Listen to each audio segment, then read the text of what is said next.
ಸಂಬಂಧಗಳು ಯಾವಾಗಲೂ ಗಂಧದ ತುಂಡಿನಂತೆ ಇರಲಿ. ತುಂಡುಗಳು ಬೇಕಾದರೆ ಸಾವಿರಾರು ಆಗಲಿ, ಆದರೆ ಸುಗಂಧ ಮಾತ್ರ ಕಳೆದುಕೊಳ್ಳದೇ ಇರಲಿ.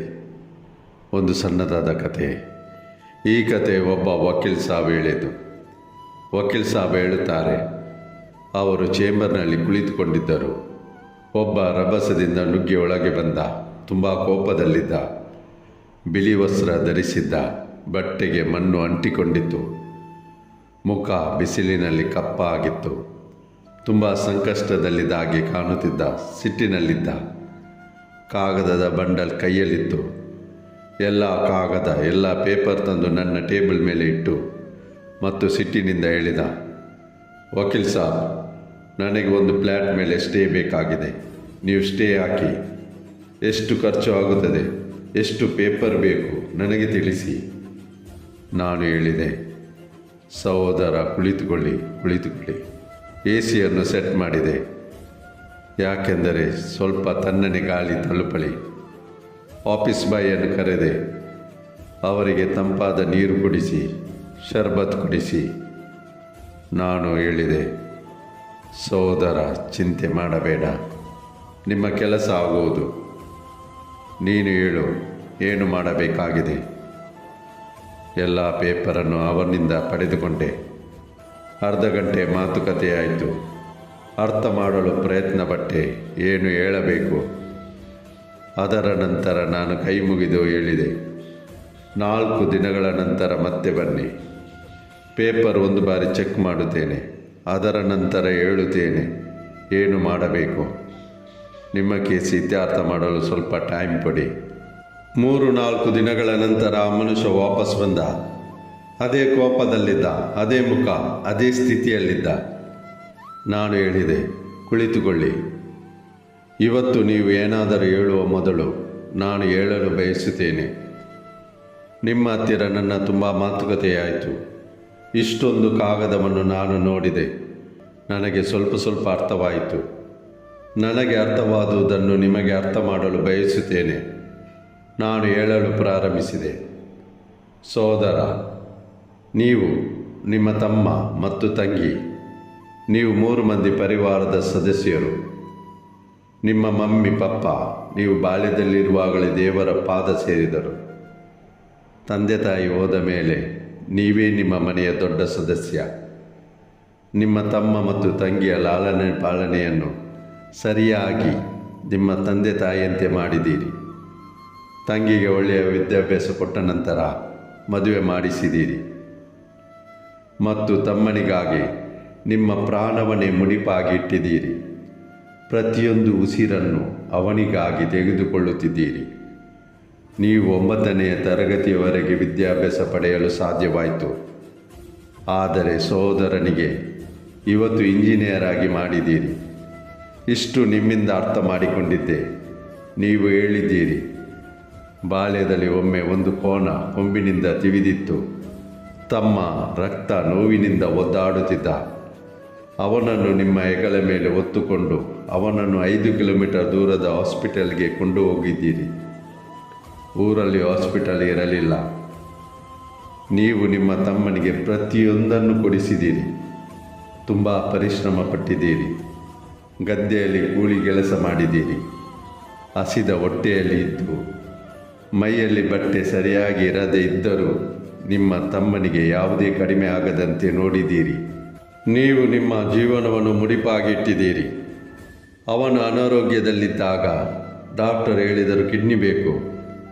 ನೀವು ನಿಮ್ಮ ಕಿಡ್ನಿಯನ್ನು ಅವನಿಗೆ ಡೊನೇಟ್ ಮಾಡಿದ್ದೀರಿ ಮತ್ತು ಹೇಳುತ್ತಿದ್ದೀರಿ, ನಾನು ಊರಲ್ಲಿ ಇರುತ್ತೇನೆ. ಈ ಗದ್ದೆಯ ಕಷ್ಟದ ಕೆಲಸ ನಿನ್ನಿಂದಾಗದು.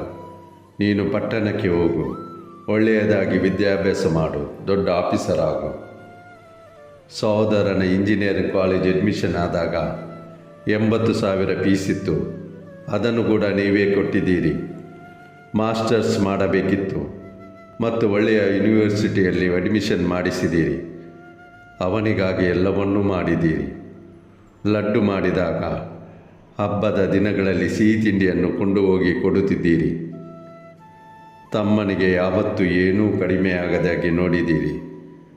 ತಮ್ಮ ಇಂಜಿನಿಯರ್ ಆದಾಗ ಇಡೀ ಊರಿಗೆ ಊಟವನ್ನೇ ಬಡಿಸಿದ್ದೀರಿ, ಉತ್ಸವನ್ನೇ ಮಾಡಿದ್ದೀರಿ. ತಮ್ಮನು ಇಂಜಿನಿಯರಿಂಗ್ ಕಾಲೇಜಿನಲ್ಲಿ ಒಬ್ಬ ಹುಡುಗಿಯನ್ನು ಇಷ್ಟಪಟ್ಟನು. ಅವನು ಹೇಳಿದ, ಅಣ್ಣ, ನನ್ನ ಮದುವೆಯನ್ನು ಅವಳ ಜೊತೆ ಮಾಡಿಸು.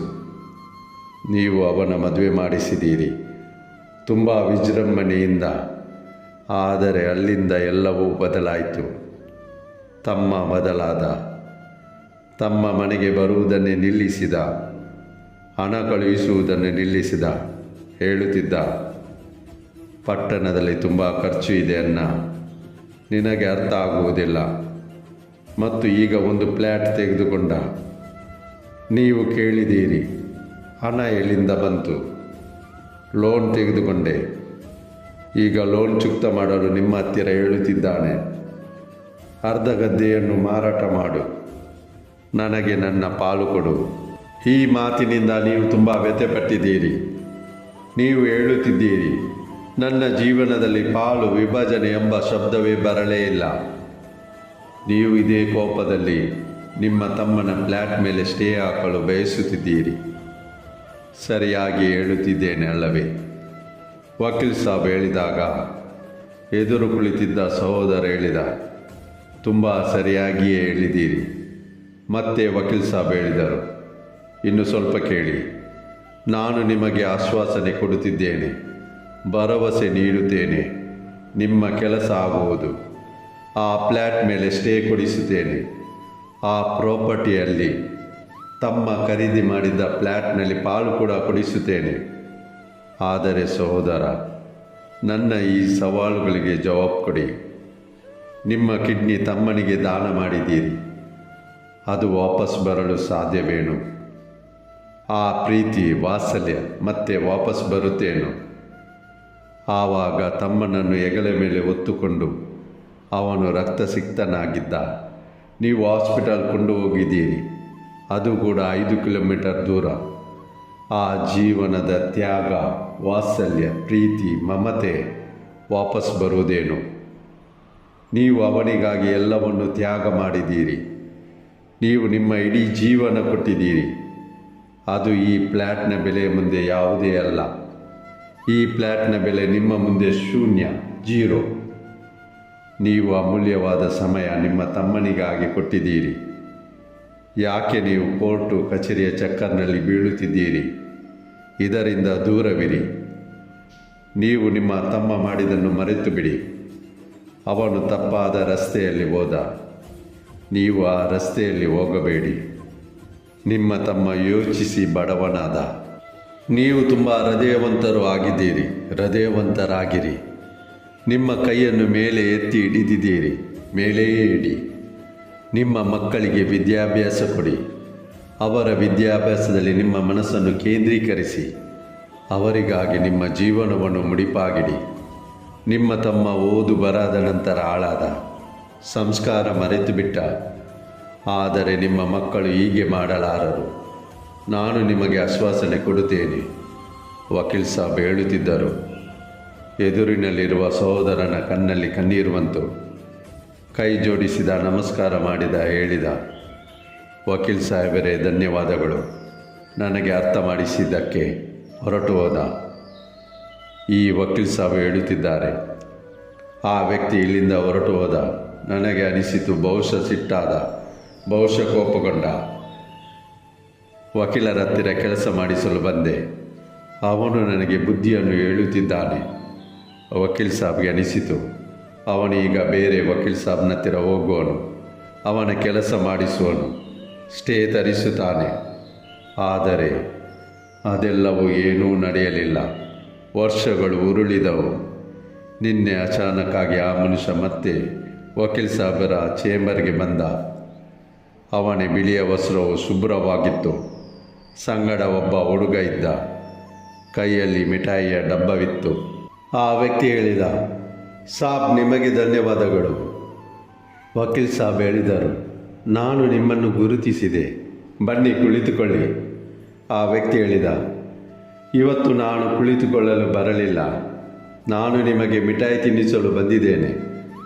ಅಷ್ಟೊಂದು ಮಾತನ್ನು ಆ ದಿನ ನೀವು ನನಗೆ ಹೇಳಿದ್ದೀರಿ. ಕೋರ್ಟು ಕಚೇರಿಯ ಚಕ್ಕರಿಗೆ ಬೀಳಬೇಡಿ. ನಿಮ್ಮ ತಮ್ಮನ ಮೇಲೆ ಸೇಡು ತೀರಿಸುವ ಚಕ್ಕರ್ಗೆ ಬೀಳಬೇಡಿ. ನಿಮ್ಮ ಮಕ್ಕಳ ವಿದ್ಯಾಭ್ಯಾಸದ ಚಕ್ಕರ್ನಲ್ಲಿ ಬೀಳು. ನನ್ನ ಮಗ ಇವತ್ತು ಡಾಕ್ಟರ್ ಆಗಿದ್ದಾನೆ ವಕೀಲ್ ಸಾಬ್. ಊರಿನಲ್ಲಿ ಹಾಸ್ಪಿಟಲ್ ತೆರೆದಿದ್ದಾನೆ. ಅದರ ಮಿಠಾಯಿಯನ್ನು ತಿನ್ನಿಸಲು ಬಂದೆ. ಯಾಕೆಂದರೆ ನೀವು ಈ ಮಿಠಾಯಿಯ ಅಸಲಿ ಹಕ್ಕುದಾರರು. ಇನ್ನು ಉಳಿದಿದ್ದು ತಮ್ಮನ ಮಾತು. ಅವನು ಕೂಡ ನನ್ನ ಹತ್ತಿರ ಕ್ಷಮೆ ಕೇಳಿದ. ನಾನು ಅವನನ್ನು ಕ್ಷಮಿಸಿದೆ.